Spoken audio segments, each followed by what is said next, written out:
दोस्तों बात करने वाले हैं ध्रुव कंसल्टेंसी स्टॉक के बारे में। देखो स्टॉक के बारे में ना दो सबसे इंपॉर्टेंट चीज यहाँ पे बताने वाला हूँ। सबसे पहले स्टॉक के पिछले 5 साल के रिटर्न और एक स्टॉक के होल्डिंग पैटर्न के बारे में।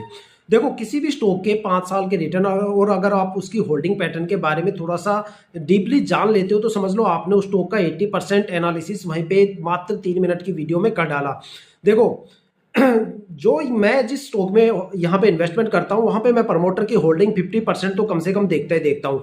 और जिस स्टॉक में अगर वहां पे प्रमोटर की होल्डिंग 80-90% के आसपास होती है समझ लो वो स्टॉक लॉन्ग टर्म तक रिटर्न देने वाला है और लॉन्ग टर्म तक वो अच्छा खासा रिटर्न देगा और हो सकता है वो स्टॉक मल्टीबैगर भी बन जाए। और जिस स्टॉक में एफआईआई की होल्डिंग सबसे ज्यादा होती है समझ लो वहां पे गिरावट सबसे ज्यादा आपको देखने को मिलेगी। देखो एफआईआई पे कोई भरोसा किया नहीं जा सकता क्योंकि मार्केट में जब भी गिरावट का सिलसिला शुरू होता है तो फॉरेन इन्वेस्टर सबसे पहले सोल्ड आउट करके निकलते हैं क्योंकि foreign investors world international market में काफी जगह इन्वेस्टमेंट करते हैं तो उनको पता होता है कि भाई मार्केट में कहां कहां पे गिरावट हो रही है और यहां पे भी गिरावट होने वाली है। तो गिरावट से पहले ही निकल जाना सबसे बढ़िया समझदारी की बात है और एफआईआई वाले सबसे पहले निकल जाते हैं। जिस स्टॉक में एफआईआई की होल्डिंग सबसे ज्यादा होगी वहां पे गिरावट भी आपको सबसे ज्यादा देखने को मिलेगी। लेकिन जो प्रमोटर होते हैं वो कंपनी के साथ रुके रहते हैं, वो इतनी जल्दी अपनी होल्डिंग को रिलीज नहीं करते, वो धीरे धीरे रिलीज करते हैं। और प्रमोटर ही कंपनी हो जिस स्टॉक में प्रमोटर खत्म हो गए तो फिर उस स्टॉक में दबके पिटाई होना शुरू हो जाती है।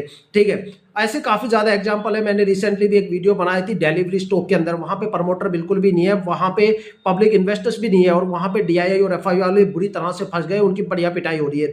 ठीक है, और स्टॉक के पिछले 5 साल के रिटर्न से आपको पता चल जाता है कि भाई उस स्टॉक के अंदर कितने कितने टाइम पीरियड पे आपको रिटर्न मिलेगा, मैक्सिमम कितना रिटर्न मिलेगा, मिनिमम कितना रिटर्न मिलेगा, किस किस टाइम ड्यूरेशन पे गिरावट होती है स्टॉक के अंदर। ठीक है, एक पैटर्न आपको समझ में आ जाता है कि 5 साल में कौन से वीकेस्ट टाइम ड्यूरेशन है, कौन से स्ट्रॉन्ग टाइम ड्यूरेशन है उनके बारे में। और उससे आपको पता चल जाएगा भाई स्टॉक में शॉर्ट टर्म और लॉन्ग टर्म में से कहां पे इन्वेस्टमेंट करना चाहिए। तो स्टॉक में जो मैं पिछले 5 साल के रिटर्न स्क्रीन पे देख रहा हूं उनमें से मुझे लगता है कि भाई ये स्टॉक शॉर्ट टर्म के लिए इतना ज्यादा प्रॉफिटेबल नहीं है लेकिन लॉन्ग टर्म में ये स्टॉक काफी ज्यादा प्रॉफिटेबल है। अगर मैं इसके रिटर्न के बारे में बताऊं तो देखो 1 वीक की होल्डिंग में यहाँ पे 8% की गिरावट देखने को मिली है। 1 मंथ में स्टॉक में 7.5% के करीब गिरावट हुई है।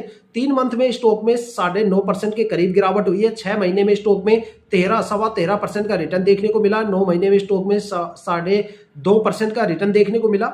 और 1 साल में स्टॉक ने 110% के करीब रिटर्न दिया है। 2 साल में स्टॉक ने 129% के करीब रिटर्न दिया है। 3 साल में स्टॉक ने 111% का रिटर्न दिया है। 4 साल में स्टॉक ने 53% का रिटर्न दिया है और 5 साल में भी 53% का रिटर्न दिया है। देखा जाए तो 1 साल में इन्वेस्टर्स का पैसा इसने डबल कर दिया, 2 साल में 2.25 गुना कर दिया, 1.25 गुना कर दिया। तो अच्छे खासे रिटर्न यहाँ पे 1 साल की होल्डिंग पे आपको अच्छा खासा रिटर्न मिलेगा और 2 और 3 साल में भी होल्डिंग में अच्छा खासा रिटर्न मिलेगा। तो मतलब ये है कि लॉन्ग टर्म में ये स्टॉक प्रॉफिटेबल है। और यहाँ पे जो प्रमोटर की होल्डिंग है वो 59% के आसपास है। पिछले साल 61